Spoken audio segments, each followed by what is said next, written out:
Hello viewers, you are welcome to our channel, The Hub for Leveling Up Your Life. If you are a student watching this video, I congratulate you especially for being here. You are in the right place because I have made this video purposely for you to succeed in your studies. You are my primary target audience and I assure you that you won't regret this step you have just taken. Make sure you watch the video to the very end. Acquire the secrets that I am about to share with you and keep them on your fingertips. Imbibe the knowledge and let them become your second nature. Doing that will transform your life because by applying those secrets, you shall become a very successful student.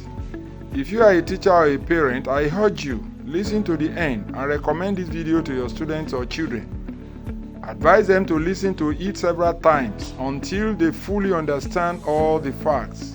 It will help them immensely and also reduce your own worries concerning their performance in school. Let's begin. Student success hinges on so many things which majority of students are not aware of. I shall reveal everything to you in the next few minutes if you exercise some patience. Let's start without further delays. First, you must understand the psychology of learning. It is the basis or foundation for everything you must know.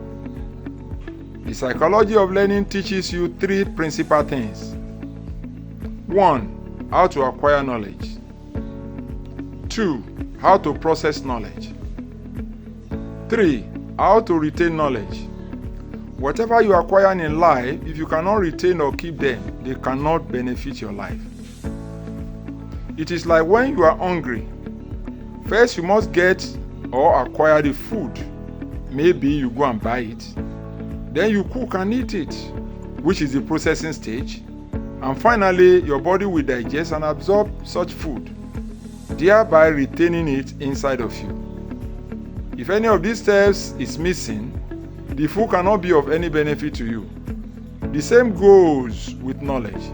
You must know how to acquire it, how to process it, and how to retain it. There are a number of theories that has explained how to do this. The first one is what we call constructivism. Forget about the big grammar. Let me break it down. Here is what the theory says. It says, your learning is most effective when you actively construct knowledge by connecting new information with previous understanding. That is why your teacher always asks you about your previous knowledge, which is what you already know about a topic or any topic before teaching you new things. The teacher is simply trying to connect the new information which is about to share with you with the previous knowledge you already have on that same topic. That connection is what makes your learning effective by moving you from the known to the unknown. The second theory I want to talk about is what we call metacognition. This theory simply says, reflecting on how you learn, knowing your strengths and weaknesses, and adjusting strategies accordingly are important to learning. Let's break it down. Some people learn mainly by listening. They are called auditory learners. Some learn when they see what they are teaching them. Those are visual learners. Other students learn mainly when they have the opportunity to touch, handle, and manipulate the teaching materials. These are called kinesthetic or tactile learners. So you must understand the group that you belong to. Understand your learning style. Are you an auditory learner, visual learner, or kinesthetic? Once you understand your learning style, then you must adjust by making sure you apply your main learning style whenever you are studying.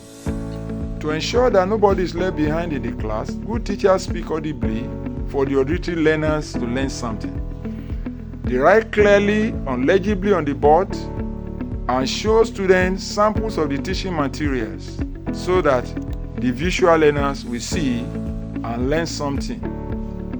And finally, they conduct laboratory practicals so that those who learn better when they have the opportunity to touch and handle learning materials with their hands would also learn. So, they try to carry every student along, no matter their different learning styles. I want you to take note of something here at this junction, which is this. Although you may have your own learning style, yet you will learn better when you can combine or take advantage of all the three learning styles. By listening very well in class, that's auditory learning, paying attention to see everything going on, that's visual learning, and participating fully in all the practical lessons set up by your teacher, that's kinesthetic learning. The third theory I want to talk about is what we call behaviorism, which says positive reinforcement such as reward for achieving small goals can motivate students. This is the reason why schools organize and observe prize-giving days to reward good performance and motivate other students to emulate. All parents and teachers listening to me should do the same. Tie some reward to your children or students' performance to boost their morale to do better and more. The theory of rewards is deeper than this, but for time constraint, let us leave it as simple as I have just explained. Let's talk about some practical applications. Number 1, use active learning techniques such as summarizing, questioning, and teaching others. Number 2, cultivate a growth mindset by believing in your ability to improve through effort. Number 3, set specific, measurable, achievable, relevant, and time-bound goals to stay focused. That is what we call SMART goals. Let's talk now about effective study techniques. Number 1, active learning. This involves many things. The first thing is to take notes, that is, write some notes while learning, either when your teacher is teaching you in class or when you are studying on your own. Write down some notes, be active, do something. Don't be docile. Let's break it down. Note taking. When taking notes, don't write haphazardly, but be organized. To organize information effectively, there are many methods you can apply, but I want to share 2 with you. The first one is what we call corner notes, and the second is what we call mind mapping. What is corner notes? Corner note is a structured note-taking system that divides the page into 3 sections. The right section, the left section, and the bottom. Let's talk about what happened at the right section. During class or lecture, as a student, make sure you write detailed notes on the right section. On the left section, after class, read through your notes and write down the key words, questions, and main ideas under that left column. Then come the bottom section. Still after class, go through your notes once again and summarize the key points at the bottom section to reinforce your learning. Now come to mind mapping. Mind mapping is a visual note-taking technique where the main topic is placed in the center and subtopic branch out like a tree. Let me explain. In mind mapping, what you do is you draw a circle at the center of your note. Then along the edges or circumference of the circle, you draw out some lines going in different directions. Then you start with the center.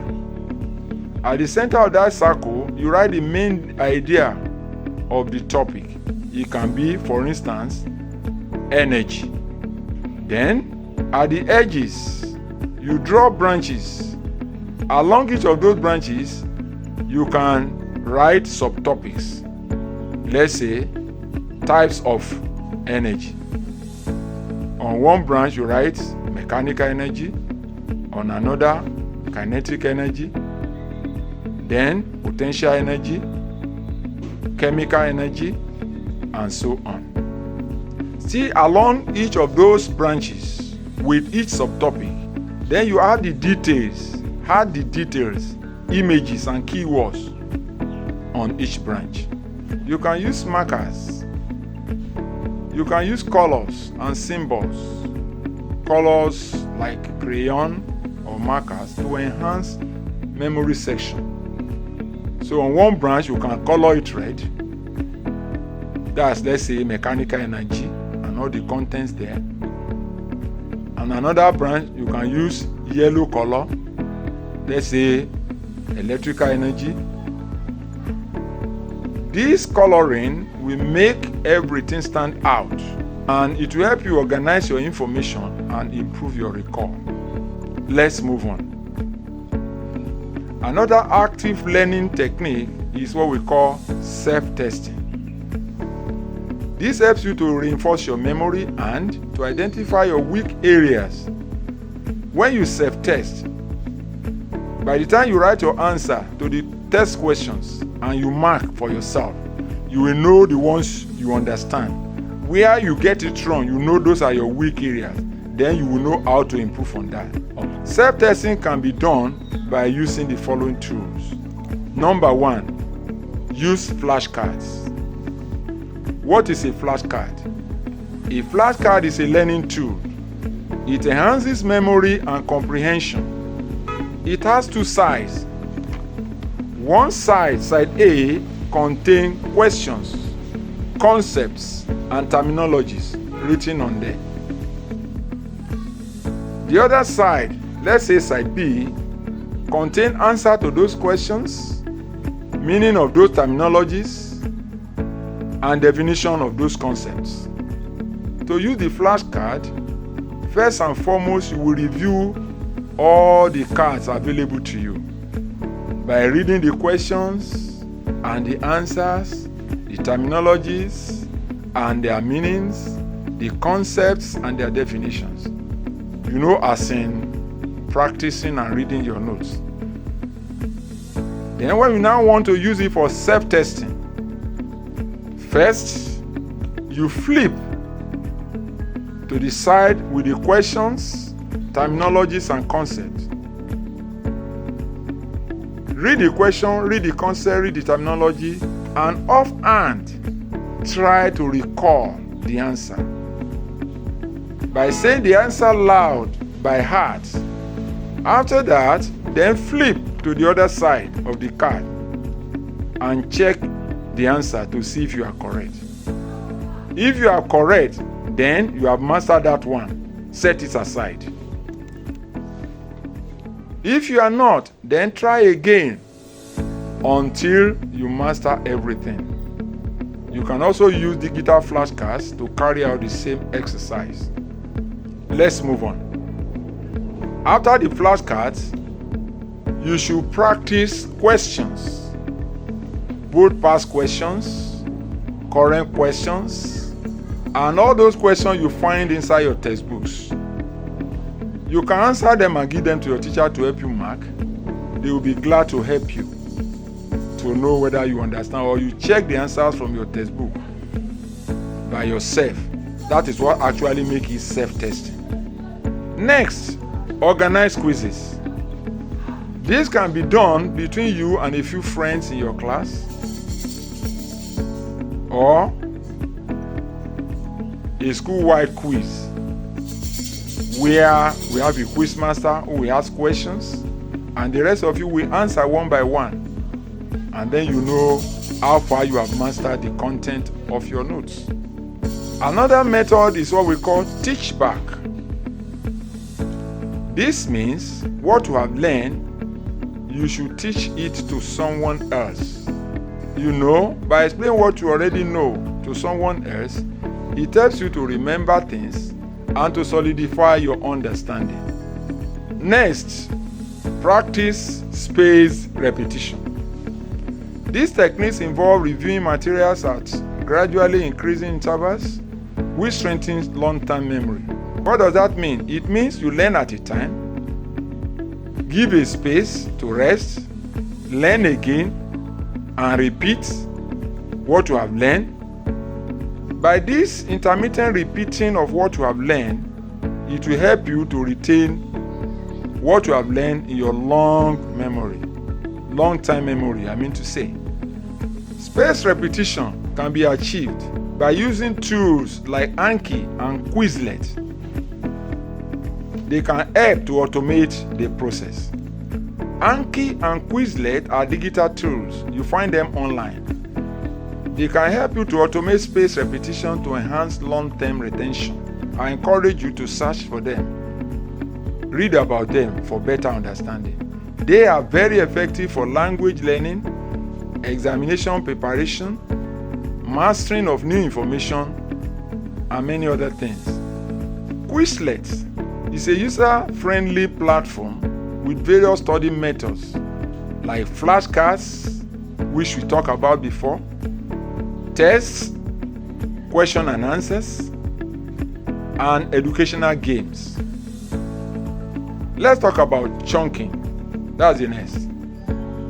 Chunking means breaking information down into manageable chunks or portions to make it easier to remember, especially for dense materials like dates, formulas, or vocabularies. This means that you shouldn't attempt to learn too many things at the same time. Instead, break them down into manageable portions and learn each portion at a time. Let's see how to develop effective study habits. The first on the list is consistency. Be consistent with your studies.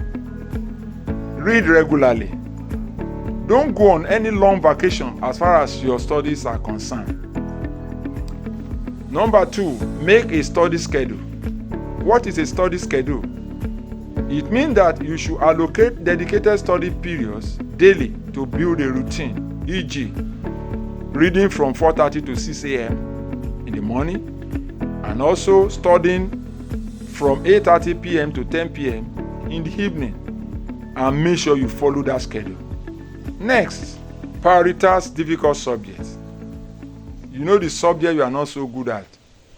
Tackle such challenging topics or subjects when your focus is highest, especially in the morning time, when your brain is very fresh and your energy is at the highest point. Optimal study environment. The environment where you study is very, very important. It shouldn't be noisy. There shouldn't be objects of distractions. It should be cool and quiet. Therefore, you need to fix it. So, choose a quiet, distraction-free area to study. 2. Keep study materials organized. 3. Get all your materials ready before you start reading or studying, to avoid going up and down, to go and pick one object or the other. This will ensure you concentrate while studying. Because when you can't concentrate and you keep going up and down, you lose focus, you lose energy. You can also use apps like Forest or Focus at Will. You can find these online. They help you to minimize distractions. Let me talk briefly about them, but later I would like you to go online and seek out these tools or apps to get better and deeper understanding. Forest. What is it? As a student, you can use Forest, an online tool, to stay focused by setting a timer for study sessions, during which you avoid using distracting applications. Each question grows a virtual tree, and consistent focus on your time over time builds a forest, visually rewarding you for maintaining concentration. If you leave the app before the session ends, the tree will die. So the app helps to motivate you to stick to your study goals. This approach helps you to resist temptation to check your phone and promotes discipline while you are studying. That's a good habit. You need it. Focus at Will as an app enhances your concentration by providing specially curated background music, which have been scientifically designed to improve focus and productivity. You can select from different music genres based on your study and your mood or task before you, such as deep work or light reading. The app's time focus sessions encourage you to stay engaged for set periods, with short breaks in between. By creating a distraction-free auditory environment, Forest at will helps you to minimize external noise and mental distraction, making it easier to enter a flow state while you are studying. Next, manage time effectively. There are many ways you can go about this, but let me talk about one or two. First, apply Pomodoro technique. This technique involves studying for about 25 or 30 minutes and then taking a 5-minute break at a time. Then again, studying for another 25 to 30 minutes and taking another 5 minutes break. After 4 cycles, you can now take a longer time, like 30 minutes, for rest. This helps you a lot. You can use planner or apps to track assignments and deadlines as well. Let's now move on to how to read, understand, and remember. Under this, we have reading techniques. The first reading technique I want to share with you is what we call SQ3R method, which stands for survey, question, read, recite, and review. Let me explain them briefly. S stands for survey, which means you should skim through, that is, rush through the material to get a general overview of what the stuff is all about. The Q there stands for question. So, as you are reading and skimming through, try to formulate questions based on headings and subheadings and write them down. Then the first R out of the 3 R stands for read. This time around, you read actively. You read slowly to find answers to those questions you said earlier. The second R stands for recite, which means summarize key points in your own words. And the last R stands for review, which means you should revisit the material once again to reinforce your understanding. Further, make sure you highlight key points and take notes while you are reading. And also, summarize each section in your own words.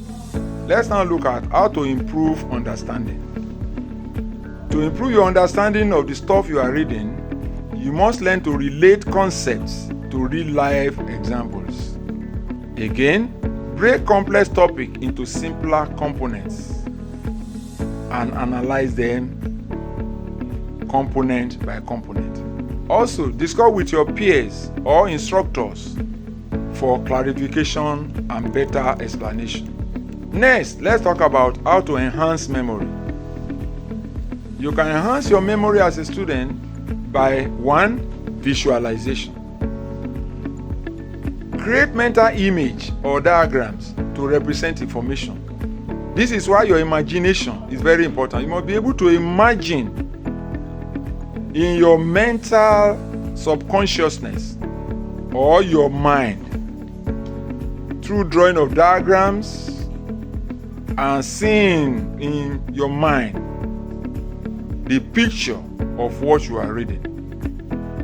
Use mnemonics such as the use of acronyms, rhymes, or association to recall facts. In your junior school, you remember the use of acronyms like Mr. Niger D,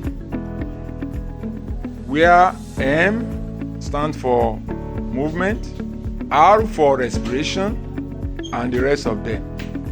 So you can apply this, it will help you a lot. Repetition. Learn to repeat stuffs, definitions, concepts by revisiting materials multiple times for better retention. Let's talk about memory development techniques. How can you develop your memory? You can do that by visualization. In your mind, in your imagination, try to visualize what you are reading. Association. Try to associate what you read with something concrete around you or something you know before. And also, link new information with a clear vision or mental image of existing knowledge. Next, practice mindfulness and focus. Whenever you are studying or in class or reading, be mindful, be focused. That is what we mean by practicing mindfulness. It's a technique to improve your reading by focusing, by paying attention to what you are doing. It will reduce stress and make you learn more. Then meditation and deep breathing exercises can also help. Let's come to healthy lifestyle. You need to be healthy to learn and to remember and do well in school. So you must ensure you get up to 7 to 8 hours of sleep every night to refresh you, to refresh your memory, so that the next day you can do well.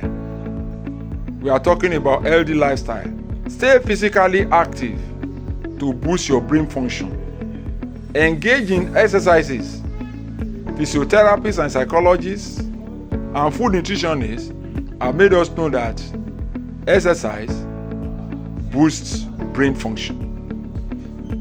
Maintain a balanced diet that is rich in brain-friendly foods like nuts, fish, and leafy vegetables. Don't just always eat eba, gari, rice. No. Let your food also be enriched with nuts, fish, and vegetables, especially the leafy ones. Now let's talk about how to study and prepare for examinations. The first thing here is to plan ahead. Don't wait until exam time is around or close. Start revising your notes at least 2 to 3 weeks before exam will start. Avoid last-minute rush. 2. Create a study timetable covering all subjects and topics and follow it. Number 2. Practice past questions. Solve previous exam questions to familiarize yourself with the format and identify weak areas. Organize group study. By collaborating with classmates to discuss challenging topics, you'll be able to gain new perspectives. Different people bring different ideas. You gather them together, review them amongst yourself for better understanding. Let's talk about how to overcome challenges, because students face a lot of challenges, one of which is procrastination. Try to postpone your reading, your studies, till only God knows when. Instead of doing something today, you put it off till next week. That is what we call procrastination. Instead of that, tackle things at the right time. Read when you are supposed to read. Break your task into smaller steps and set deadlines for them and follow those deadlines. Text anxiety, avoid it. Try to relax yourself.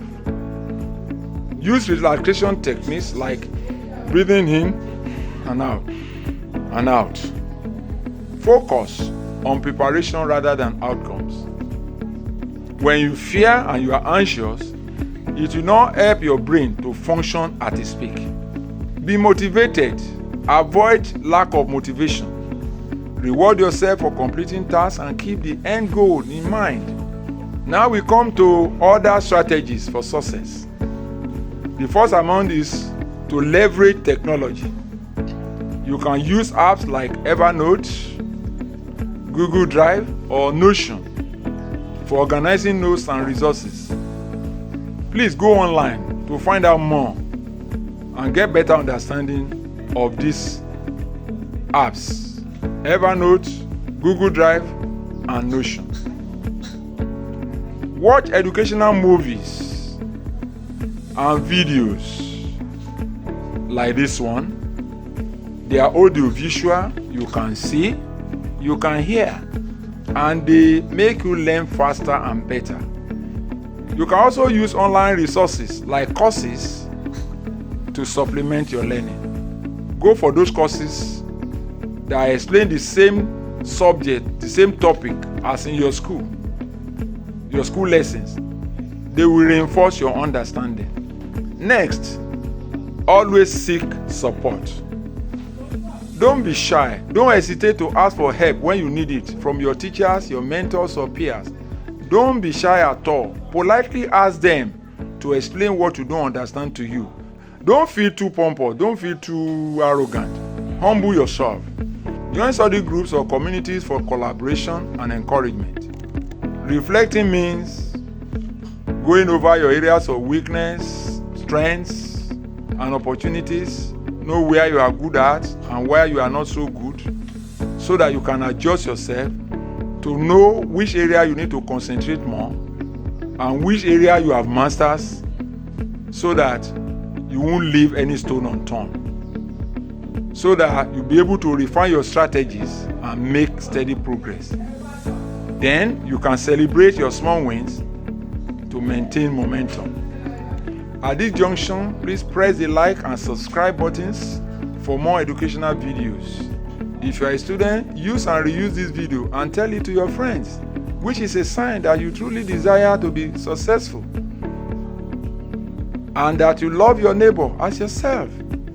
If you are a parent, recommend this video to your children. If you are a teacher, also recommend it to all your students. It is a sign that you truly love them and you want their progress. It will prove that you are not just a teacher, but a good teacher indeed. Conclusively, becoming a successful student requires a blend of effective study techniques, well-structured habits, a deep understanding of the psychology of learning, and many more. By consistently applying these strategies I have shared with you, and some you can read about online or offline, students, you'll be able to enhance your academic performance and unlock your full potential.